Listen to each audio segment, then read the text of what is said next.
لكن التغيير يبقى بعد ذلك أكبر من أن يكون مسألة أشخاص، وإنما التغيير الذي نريده يجب أن يكون أكثر بعدا وأكثر عمقا من مجرد استبدال شخص بشخص.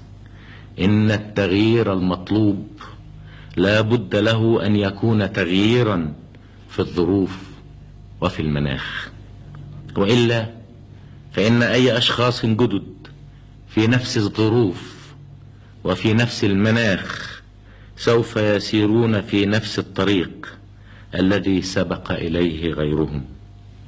إن التغيير المطلوب يجب أن يكون فكرا أوضح وحشدا أقوى وتخطيطا أدق، وبذلك يكون للتصميم معنى، وتكون للإرادة الشعبية مقدرة اجتياح كل العوائق والسدود نافذة وواصلة إلى هدفها.